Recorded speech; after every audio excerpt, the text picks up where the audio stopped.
আসসালামু আলাইকুম। আজকের পর্বে আপনাদেরকে আলু আর চিকেন দিয়ে ভীষণ মজার একটা কাবাব বানিয়ে দেখাবো, যেটা খেতে ভীষণ সুস্বাদু আর বানানো খুবই সহজ। সাথে থাকছে সংরক্ষণ পদ্ধতিও। আশা করছি আপনাদের ভালো লাগবে। আমি এখানে 500 গ্রাম বোনলেস চিকেন নিয়েছি। মুরগির বুকের মাংস একটু মোটা টুকরো করে এভাবে কেটে নিয়েছি। আপনি চাইলে হাড্ডি ছাড়া যে কোনো অংশের মাংস ব্যবহার করতে পারেন। এবার এর সাথে দিয়ে দিচ্ছি 1 চা চামচ লবণ, 1 টেবিল চামচ মরিচ গুঁড়ো, 1 চা চামচ হলুদ গুঁড়ো, 1 টেবিল চামচ জিরা গুঁড়ো, 1 টেবিল চামচ থেকে একটু কম ধনে গুঁড়ো, 1 চা চামচ গরম মশলা গুঁড়ো, 1 টেবিল চামচ রসুন বাটা এবং 2 টেবিল চামচ আদা বাটা। সাথে দিয়ে দিচ্ছি একটুখানি টমেটো কেচাপ এবং 1 চা চামচ ডার্ক সয়া সস। তারপরে সমস্ত কিছু একসঙ্গে খুব ভালো করে মিশিয়ে নিচ্ছি। খেয়াল করছেন হয়তো যতখানি মাংস সেই তুলনায় মশলা কিন্তু আমি তুলনামূলক একটু বেশি দিয়েছি, কারণ এর সাথে আমি আলু মেশাবো। তো আলু দেওয়ার পর যাতে মশলার পরিমাণটা কম না হয়ে যায়, তাই এই পর্যায়ে মশলা একটু বেশি দিয়ে মাখাতে হবে। এবারে এটাকে সেদ্ধ করে নিতে হবে। চাইলে আপনি শ্যালো ফ্রাইও করতে পারেন।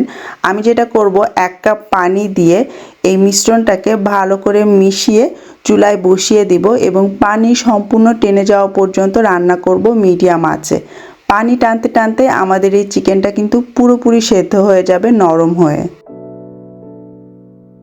পানি টেনে যখন আমাদের চিকেনটা সেদ্ধ হয়ে গিয়েছে, তখন এটাকে আমি আবারও একটা বাটিতে ঢেলে নিলাম। তারপর একটু গরম থাকা অবস্থাতেই চামচ দিয়ে এটাকে একটু থেতো করে নিচ্ছি।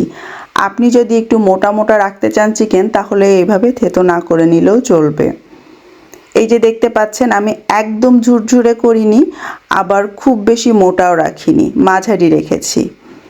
এইবারে এর মধ্যে আমরা আলু মেশাবো। 500 গ্রাম চিকেনের সাথে আমি 500 গ্রাম আলু সেদ্ধ করে নিয়েছি, সেটা দিয়ে দিলাম। এবার এর সাথে দিয়ে দিচ্ছি 1 চা চামচ চিলি ফ্লেক্স, 1 চা চামচ বিট লবণ, আধা কাপ দিয়ে দিচ্ছি পেঁয়াজ বেরেস্তা এবং সেই সাথে 1/4 কাপ দিয়ে দিব ধনে পাতা কুচি। এইগুলো আমি মাংস সেদ্ধর সময় দিইনি, তাহলে আলাদা করে এগুলোর ফ্লেভারটা পাওয়া যাবে না, এই জন্য। লবণটা আমি দিয়েছিলাম আগে পরিমাণ মতো মাংসের জন্য, এইবারে দিয়ে দিলাম আমি 1 চা চামচ আমাদের আলুর জন্য। আর আলুটাকে কিন্তু একদম নরম প্যাতপ্যাতা করে সেদ্ধ করবেন না, তাহলে কিন্তু আমাদের কাবাবে এফেক্ট পড়ে। এই জন্য আলুটা হালকা একটু শক্ত শক্ত করে আমি সেদ্ধ করে নিয়েছি। তারপর প্রথমে আলুটাকে ভালো করে ম্যাশ করে চিকেনের সঙ্গে আলতো হাতে মেখে মিশিয়ে নিয়েছি। এতে করে খাওয়ার সময় চিকেনটা আমাদের মুখে পড়বে। আমাদের চিকেন আর আলুর মিশ্রণটা রেডি হয়ে গিয়েছে। এবারে আমরা এটাকে শেপ দিব। হাতটা ধুয়ে হাতে একটু তেল মেখে নিলে শেপ দিতে সুবিধা হয়। যেমন সাইজ আপনি রাখতে চান সেই পরিমাণে কিছুটা মিশ্রণ নিয়ে হাতের তালুর সাহায্যে এইভাবে চ্যাপটা গোল যে শেপটা থাকে শামি কাবাবের, সেটা দিয়ে নিচ্ছি। এখন এগুলোকে সংরক্ষণ করার জন্য সরাসরি না রেখে প্রথমে একটা প্লেটে একটু আলাদা আলাদা ছড়িয়ে কিছুক্ষণ ডিপ ফ্রিজে রেখে দিবেন। যখন চারপাশটা হালকা শক্ত হয়ে যাবে, তখন এগুলোকে কোনো বক্স বা ব্যাগে ভরে আবারও ফ্রিজে রেখে দিবেন। 1 মাস পর্যন্ত ভালো থাকবে। এবারে একটা বাটিতে আমি 1 টেবিল চামচ নিয়ে নিচ্ছি কর্নফ্লাওয়ার, তার সঙ্গে 1 টেবিল চামচ পানি দিয়ে মিশিয়ে নিব। এরপরেতে একটা ডিম দিয়ে ভালো করে একসাথে ফেটে নিব।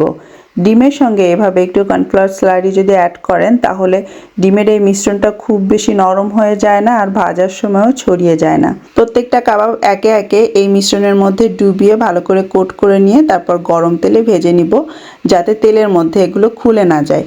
অনেকটা জালি কাবাবের স্টাইলে আমরা এগুলোকে ভেজে নিব। সবগুলোই মিডিয়াম হাই আঁচে ডুবো তেলে আমাদেরকে এভাবে ভেজে নিতে হবে। কাবাবের ক্ষেত্রে বাইরের আবরণটা এরকম হালকা গোল্ডেন ব্রাউন হওয়া পর্যন্ত আমাদেরকে ভেজে নিতে হবে। ভাজা হয়ে গেলে তেল থেকে তুলে গরম গরম পরিবেশন করুন। চাইলে এমনিতেও খেতে পারেন, অথবা পোলাও বা ভাতের সঙ্গেও দিতে পারেন সাইড ডিশ হিসেবে।